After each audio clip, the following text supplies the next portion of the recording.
அவங்க வந்தால் நல்லா செய்வாங்களா, இவங்க வந்தால் நல்லா செய்வாங்களா, இந்த ரெண்டையும் தவிர வேறு இல்லை. இவங்க வந்தால் இது வரைக்கும் இப்படி பண்ணிக்கிட்டாங்க, இனிமேல் இவங்களுக்கு போட்டு பார்க்கலாம், இவங்களும் ஒன்றும் பண்ணல, மறுபடியும் இவங்களுக்கே போட்டு பார்க்கலாம். இப்படி தன்னுடைய நிலைமை உணராமல், தன்னுடைய வாழ்வியலை உணராமல், தன்னுடைய சமூகத்தினுடைய தன்மை உணராமல் நீங்கள் காசு வாங்கிட்டு ஓட்டு போட்டதை இன்னைக்கு ஒரு பெரிய இயற்கை பேரிடர் உங்களுக்கு உணர்த்திருச்சு. என்ன, எதை, யாருக்கு ஓட்டு போடணும், எப்படிப்பட்ட அரசியல்வாதியை தேர்ந்தெடுக்கணும்னு சொல்லி. அப்படிப்பட்ட ஒரு விடயத்தை தான் இந்த காணொலியில் பார்க்க போகிறோம்.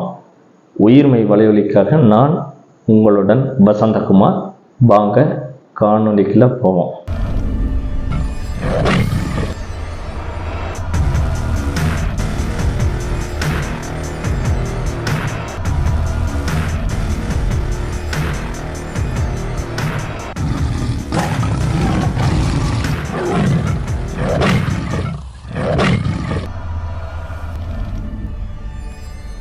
மக்களுக்கு வணக்கம். இந்த பேரிடர் நிகழ்வில் பல பேர் பலவிதமாக பாதிக்கப்பட்டிருக்கிறாங்க. அதுவும் ஒரு முடியாத சூழ்நிலையில், மிகவும் ஒரு பின்தங்கிய நிலையில் வருமானத்தில் இருக்கக்கூடிய நிறைய பேர் இதில் ரொம்பவும் தன்னுடைய உடைமைகளை இழந்து மிக பெரிய அளவில் பாதிக்கப்பட்டிருக்கிறாங்கங்கிறது மிகுந்த வருத்தத்துக்குரியது. அவர்கள் அனைவருக்கும் நாம் தமிழர் கட்சியின் சார்பாக அண்ணன் செந்தமிழன் சீமான் இல்லம் தேடி வந்து எல்லா உதவிகளும், அதாவது முடிந்த உதவிகளை செய்து கொண்டிருக்கிறார். அதற்கு பலதரப்பட்ட தொகுதி சார்ந்த உறவுகள் மிகவும் பலவிதமான உழைப்புகளை கொடுத்து பல பேரிடம் சென்று பொருட்களை வாங்கி, அதற்குரிய தொகையை வாங்கி, அதெல்லாமே உங்களுக்கு ஒரு உங்களால் ஒரு 2 நாளைக்கு 3 நாளைக்கு சமாளிக்கக்கூடிய அளவுக்கு இருக்கக்கூடிய உதவிகளை ஒவ்வொரு வீடாக கொடுத்து செஞ்சிட்ருக்கிறாங்க. அதை நம்ம காணொலியில் பார்க்குறோம், செய்தியில் பார்க்குறோம். இந்த திராவிட செய்தியாளர்கள், செய்தி ஊடகங்கள் இதைய வெளியில் காட்டவே மாட்டாங்க. ஏன்னா மறுபடியும் உங்கள்கிட்ட காசை கொடுத்து ஓட்டை வாங்கி தான் வெற்றி அடைஞ்சு ஊர் அடித்து ஒலையில் போடணுங்கிற மாதிரி இந்த பொன்முடி ஐயா, செந்தில் பாலாஜி ஐயாக்கிட்டேயே இவ்வளவு இருக்கிறப்ப அதனுடைய தலைமைக்கு கிட்ட எப்படி எவ்வளவு இருக்குன்னு யோசிச்சுங்க. இவங்களை கேட்டால் அவங்க 8000 கோடி நிதி வாங்கினாங்களே, என்னாச்சு? அவங்க 4000 கோடி நிதி இப்போ ஒதுக்குன்னு சொன்னீங்களே, என்னாச்சு? 90% வேலை முடிஞ்சது. இப்படி 2 பேரும் மாறி மாறி மாறி ஒருத்தருக்கு ஒருத்தர் தன்னை காட்டி கொடுத்துப்பாங்களே தவிர 2 பேரும் திருடங்கிறது உங்களுக்கு தெரியல. அதுதான் இங்கே பிரச்சனையே. அப்போ யாரை தேர்ந்தெடுக்கணும், எந்த மாதிரி தலைமையை தேர்ந்தெடுக்கணும், எந்த மாதிரி முதல்வரை இங்கே நம்ம உட்கார வைக்கணும் அப்படிங்கிறதுல நாம் தெளிவாக இருக்கணும். இன்றைக்கி இந்த விடயத்தை இந்த மாதிரி ஒரு பேரிடர் நிகழ்வில் நீங்கள் உணர்ந்திருப்பீங்க. அதுவும் இதுவரைக்கும் களத்தில் எந்த உதவியுமே செய்யாமல் இப்போமே, அதாவது நாம் தமிழர் கட்சியை நீங்கள் எந்த இடத்துலையும் வெற்றி பெற வைக்கல அப்படிங்கிற ஒரு சூழ்நிலையிலேயே தன்னால் முடிந்த உதவிகளை களத்தில் இறங்கி ஒவ்வொரு வீடு வீடாக சென்று உதவி செஞ்சுட்ருக்கிறாங்க நாம் தமிழர் கட்சியினர். ஆனால் இவ்வளவு ஆட்சி பலம், அதிகார பலம் இருந்தும், பணபலம் இருந்தும் இதுவரைக்கும் அவங்களுடைய சொந்த காசில் எதையுமே செய்யாது இருக்கிறது உங்களால் எப்படி ஏற்றுக்க முடியுதுன்னு என்னால் தெரியல. ஏன்னா ஒவ்வொருத்தருட்டையும் 3000 கோடி, 30,000 கோடி, 4000 கோடி, 5000 கோடி, கோடிக்கணக்கு, அதுவும் 1000 கோடி கணக்கில் தான் சொத்துக்களும் பணம் குவிப்பு இருக்குது. அவங்க அந்த பணத்தை எடுத்து மக்களுக்காக இந்த இடத்துல செலவு பண்ணி உங்களுக்கு கொண்டாந்து கொடுக்கறது என்ன? அதாவது நம்மளை மாதிரி இருக்கக்கூடிய சாமானியனுடைய ரத்தத்தை உறிஞ்சி அவங்க பணமாக மாற்றி அதை பெட்டுக்கடியை போட்டும் சுவிஸ் பேங்கில் வச்சுக்கணும், இப்படி தான் இருக்கிறாங்களே தவிர அதை மக்களுக்கு கொடுக்கணும் அப்படிங்கிற ஒரு எண்ணம். இவ்வளோ பெரிய பேரிடர் நடந்திருக்குது, இத்தனை பேர் பாதிச்சிருக்கிறாங்க, அவங்களுக்காவது கொஞ்சமாவது ஈவிரக்கப்பட்டு அந்த பணத்தை வெளியே எடுத்து கொஞ்சம் கொடுக்கலான்னா அதுவும் கிடையாது அப்படின்னு சொல்லி பல சமூக வலைதளத்தில் பார்த்தீங்கன்னா பலதரப்பட்ட மக்கள், பலதரப்பட்ட நல்ல உணர்வுள்ள மக்கள் அதை தெரிவிச்சுக்கிட்டு இருக்கிறாங்க. ஏன் அதையெல்லாம் படிக்கிறப்ப எனக்குள்ள ஒரு ஆதங்கம் என்னடா மக்கள் இன்னுமே இப்படி உணராமல் இருக்கிறாங்க அப்படிங்கிற ஒரு சிந்தனை ஒரு கேள்வியாக இருந்துக்கிட்டே இருக்குது. அதாவது ஒன்று நடக்குதுன்னா அதுக்கு வேறு, நம்ம வீட்டில் போயிட்டு ஒரு பொருள் வாங்குகிறோம் அப்படின்னோம்னா அது உடஞ்சி போச்சுன்னா உடனே போய் அது மேலே ஏதாச்சும் குறை இருந்ததுன்னா கடைக்காரன்ட்ட போய் சண்டை போட்டு இது ஏன் இப்படி விற்றீங்க, இதுக்கு நுகர்வோர் கோர்ட்டுக்கு போவான், நான் அந்த கோர்ட்டுக்கு போவேன், இந்த கோர்ட்டுக்கு போகணுன்னு law and order rules and regulation எல்லாத்தையும் பேசி அந்த கடைக்காரன்ட்ட சண்டை போட்டு வேற ஒரு பொருளை வாங்கிட்டு வர தெரியுற நமக்கு ஒரு அரசியல்வாதி சரியில்லை, அந்த அரசியல் கட்சி சரியில்லைன்னு தூக்கி எறிஞ்சு போட்டு இந்த அரசியல் கட்சியும் இந்த அரசியல்வாதியும் தேர்ந்தெடுக்கிறப்ப இவங்களும் சரியில்லைங்கிறப்ப வேறொரு கட்சி வேறொரு தலைவனை நாம் முன்னிறுத்தி தேர்ந்தெடுக்க வேண்டிய இடத்துல இருக்கிறாங்கிறத கூட கொஞ்சம் கூட உணராம அந்த அன்னைக்கு என் வீட்டுக்கு 500 கிடைக்குதா, 1000 கிடைக்குதா, இவங்க சிலிண்டர் தரணாங்க, இவங்க குக்கர் தரணாங்க, இவங்க லேப்டாப் தரணாங்க, இவங்க ஆடு மாடு தரணாங்க. எல்லாம் யாரு காசு? அவங்க சொத்து சேர்த்து வச்சாங்களா பரம்பரையா, அந்த வழியில் தந்தாங்களா? கிடையாது. ஒரே ஒரு விஷயம், செல்ஃபி எடு ஆட்டை போடுங்கிறது எவ்வளோ ட்ரெண்ட் ஆகிட்டு இருக்குதுன்னு தெரியும். ஒருத்தர் தன்னுடைய இடத்த அழகாக கட்டி வைக்கணும்னு ஆசைப்பட்டு அதை கட்டி வச்சு அதை மக்கள் பார்வைக்காக அதை திறம்பட ஒரு செயல்பாடு செஞ்சு வைக்கிறாரு அப்படின்னா, போகிற வழியில் பார்த்துட்டு அதை செல்ஃபி எடுத்துட்டு அது எங்களுக்கு வேணும் அப்படின்னு சொல்லி, இது எல்லாத்துக்கும் தெரிஞ்ச செய்தி. இப்படிதான் இந்த நாட்டோட அரசியல் போயிட்டு இருக்குது. அப்போ இந்த அரசியல் களத்தை நம்ம மாற்றணும், சரியான அரசியலை நாம் இங்கே ஆட்சியில் உட்கார வைக்கணும், அரசியல் தலைவனை சரியானவனாக தேர்ந்தெடுக்க வேண்டும் என்கிற அக்கறை மக்களுக்கு இப்போ வந்திருக்குதுன்னு நினைக்கிறேன். ஒருவேளை அப்படி வந்திருந்தா யாரை தேர்ந்தெடுப்பீங்கிறதும் தெரியும். பல அரசியல் கருத்தியலாளர்கள் தெளிவாக கூறிவிட்டார்கள். இவனெல்லாம் ஒரு ஆளா, இது இந்த கட்சியெல்லாம் ஒரு கட்சியா, கண்டுக்க போ போ போ அப்படின்னு சொன்ன காலம் போய் இந்த கட்சி தான் முன்னாடி நிற்குது. அது எப்படி சொல்லணும்னா, இந்த 20 திராவிட கட்சிகளுக்கு இருக்கக்கூடிய ஐடி விங்கு கதர் இருக்குது, இந்த ஊபிக்கல் அழுகிற அழுகி இருக்குது, தாங்க முடியல. அவர் திரள் நிதி வாங்கி சொத்து சேர்த்துட்டாராமா, அவர் திரள் நிதி வாங்கி கார் சேர்த்துட்டாரு. ஏப்பா, நம்ம கட்சியில் செயற்கலன்னு ஒன்று இருக்குது, நாம் தமிழர் கட்சியில். அது கட்சிக்காக மட்டும் கிடையாது. நீங்கள் donate.org போங்க, ஆர்க்கில் போய் அந்த வெப்சைட்டில் போயிட்டு நீங்கள் ஃபண்ட் கொடுக்குறீங்க, இந்த மாதிரி உதவி திரள் நிதியாக கொடுக்குறீங்க உதவிக்காக அப்படின்னா, உங்களுடைய பேரும் நீங்கள் கொடுத்த பணமும் அட்ரஸும் தெளிவாக அதில் உங்களுடைய தகவல் அத்தனையும் பதிவாயிரும். இந்த மாதிரி 1000க்கு மேற்பட்ட பக்கங்கள் அதில் நிறைய யார் எவ்வளோ கொடுத்துருக்குறாங்கிற முதற்கொண்டு அதனுடைய மொத்த தொகை எவ்வளவுங்கிறது முதற்கொண்டு அதில் இருக்குது. அப்படிங்கிறப்போ இதில் கொஞ்சம் கூட ஏமாத்தாமல் வெள்ளை அறிக்கையே இருக்குது. அப்படி ஏதாச்சும் உங்கள் கட்சியில் சேச்சா, நம்ம இங்கே முதுகுக்கு பின்னாடி பாஸ் எங்கே இருக்கிறீங்க, உங்கள் புடனைக்கு வர்ற எனக்கே தெரியாமல் புடனைக்கு பின்னாடி இருக்கிறாங்கிற மாதிரி நமக்கு இங்கே நடக்கிறதே தெரிய மாட்டேங்குது. 3000 கோடி அமுத்திட்டாலாம், ஐயோ நமக்கு கொடுக்காம இவன் எப்படிடா அமுத்துனான் அப்படிங்கிற, அவனை முதல்ல அமுத்து அப்படிங்கிற மாதிரி தான் இங்கே ஒரு நாடகம் நடந்துட்டு இருக்குது, அரசியல் நாடகம். இப்போ உங்களுடைய பிரச்சனை பார்க்கறதுக்கும் நீங்கள் எப்படி ஆட்டை போட்டு பணம் சம்பாரித்து தன்னுடைய சன்னதிகளுக்கு சேர்த்தலாங்கிற எண்ணம் மட்டும்தான் இருக்குது, தவிர மக்களுக்கு ஏதாச்சும் கொஞ்சமாச்சும் செய்யலான்னு ஒரு எண்ணம் இருக்குதா? அது கிடையவே கிடையாது. அதுவும் இப்போ நம்ம வீடுகளில் washing machine, fridge, bike, car, மின் சாதனங்கள் இதெல்லாமே பாதிக்கப்பட்டதுன்னு நம்ம தெரிஞ்சிருக்கிறோம். இதையெல்லாம் தாண்டி மிகப்பெரிய ஒரு பொருளாதார அடியாக இந்த சிறு குறு தொழில் நடத்துகிறவங்க இருப்பாங்க, தொழிலகங்கள் வச்சு, அதாவது கம்ப்யூட்டர் சென்டர் வச்சுருப்பாங்க, மொபைல் சர்வீஸ் சென்டர் வச்சுருப்பாங்க, அப்புறம் பார்த்திங்கன்னா இந்த அச்சகம் வச்சுருப்பாங்க, ஃப்ளக்ஸ் மிஷின் போட்டு பதாகை அடிக்கிற அந்த தொழில் நடத்துவாங்க. அவங்க எல்லாம் என்ன பண்ணுறாங்க அப்படின்னா, தன்னுடைய சொந்த காசு ஃபுல்லாக போட்டு இங்கே எதுவுமே முழுதுமாக தன்னுடைய காசை போட்டு தொழில் நடத்துகிறவங்க கிடையாது.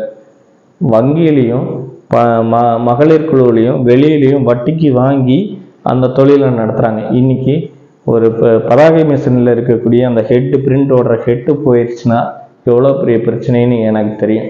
ஒவ்வொரு ஹெட்டும் 1 லட்ச ரூபா 1.5 லட்ச ரூபாய்க்கு மேலே செலவாகும் அதை ரெடி பண்ணுறதுக்கு. 4 ஹெட்டு இருக்குதுன்னா 4 ஹெட்டும் போயிடுச்சுன்னா அவங்க எவ்வளோ தூரம் பாதிக்கப்படுவாங்க. அதுபோக அதில் இருக்கிற ஒயரிங் எல்லாமே பாதிக்கப்படும், மதர் போர்டு போயிடும். அதே மாதிரி கம்ப்யூட்டர் எல்லாமே ஃபால்ட் ஆகிருக்கும், எல்லாமே கெட்டு போயிருக்கும். அப்போ அதை எல்லாமே சரிப்படுத்தி மறுபடியும் அந்த தொழிலை ரன் பண்ணுறதுனா அவங்க எல்லாத்தையும் தூக்கி போட்டுட்டு ஃபஸ்ட்டு முதல்ல இருந்து தொழில் துவங்குற மாதிரி தான். ஒரு 25 லட்ச ரூபா தொகை போட்டு ஒரு தொழிலை துவங்கி இருக்கிறாங்க அப்படின்னா மறுபடியும் இன்னொரு 25 லட்ச ரூபா போட்டு துவங்கக்கூடிய இடத்துல இருக்கிறாங்க.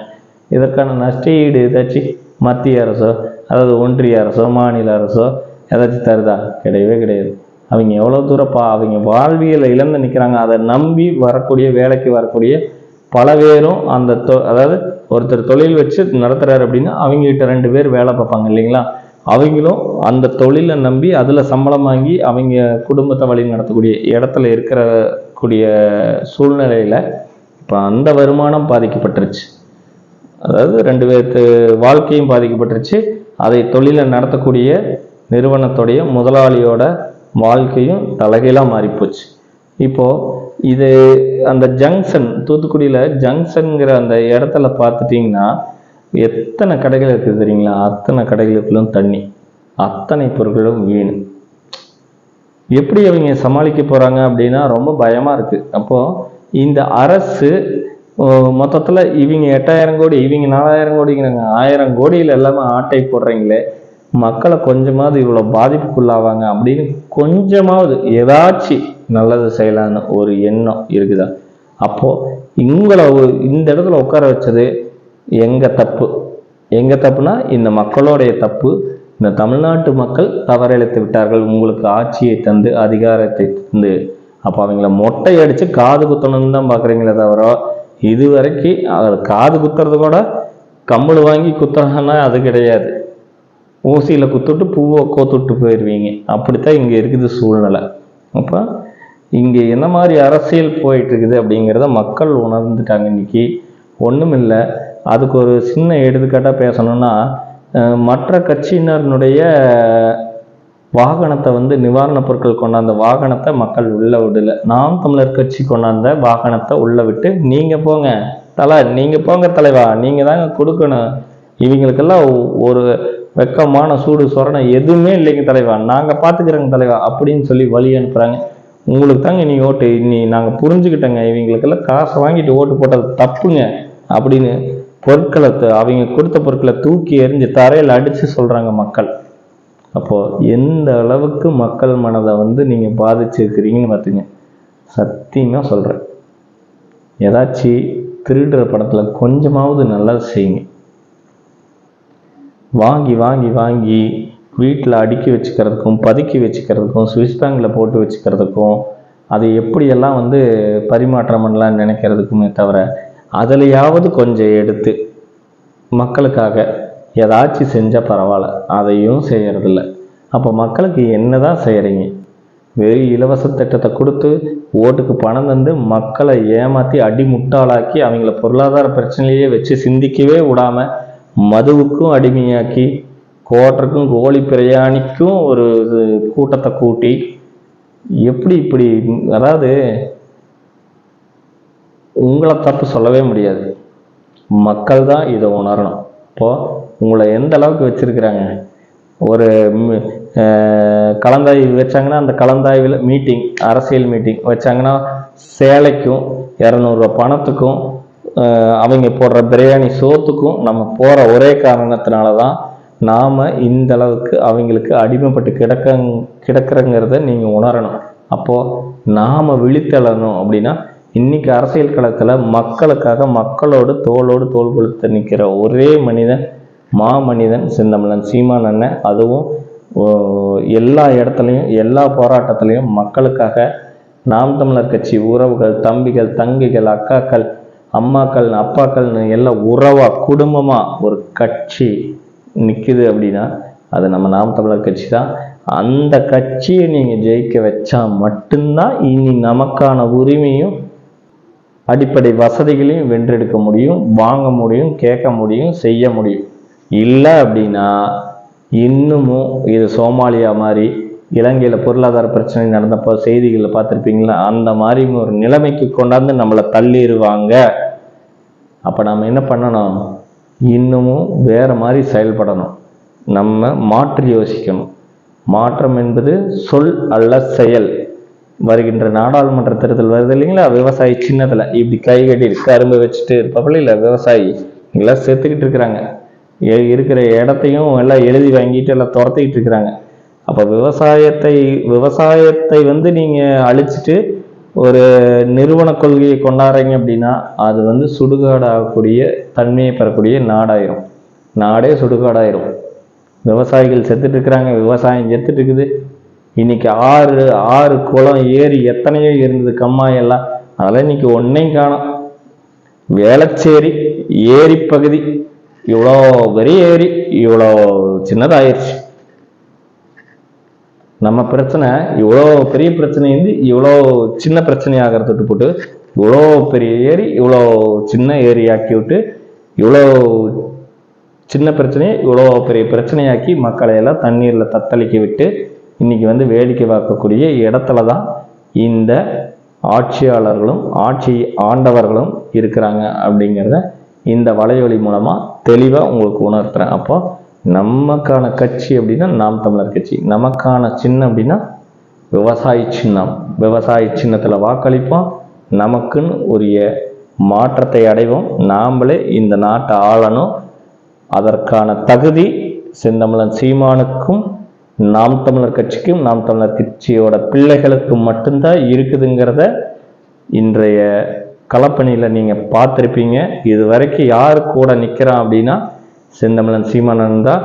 படகுல ஏற்றிட்டு தலையளவுக்கு தண்ணி இருக்கிற பகுதியில் கூட வீடு வீடாக போய் நிவாரணப் பொருட்கள் வந்து எல்லா தொகுதியிலிருந்தும் மக்கள், அதாவது நாம் தமிழர் கட்சியில் இருக்கக்கூடிய உறவுகள் அத்தனை பேரும் ஒவ்வொருத்தையும் போய் கெஞ்சி கூத்தாடி வாங்கி அந்த பொருட்களை வந்து உங்களுக்காக அனுப்பிச்சிட்டு இருக்கிறாங்க. அது போக இன்னைக்கு ஆட்சி அதிகாரத்தில் இருக்கக்கூடியவங்க பணபலம் இருந்துமே உங்களுக்கு எந்த இடத்துலையும் வந்து நிற்காது இருக்கிறாங்கிறது நீங்கள் உணரணும். அப்படியே அவங்க தந்தாலும் மறுபடியும் நம்ம வரி பணத்திலிருந்து நிவாரண தொகையை வாங்கி தான் தராங்களே தவிர அவங்களுடைய தொகை தள்ளைங்கிறது நீங்கள் முழுமையாக உணரணும். நாம் தமிழர் கட்சி வெல்லணும், செந்தமிழன் சீமானன் முதல்வர் ஆகணும், இந்த தமிழ்நாடு தமிழ் தேசியமாக மலர வேண்டும். நன்றி. நாம் தமிழர்.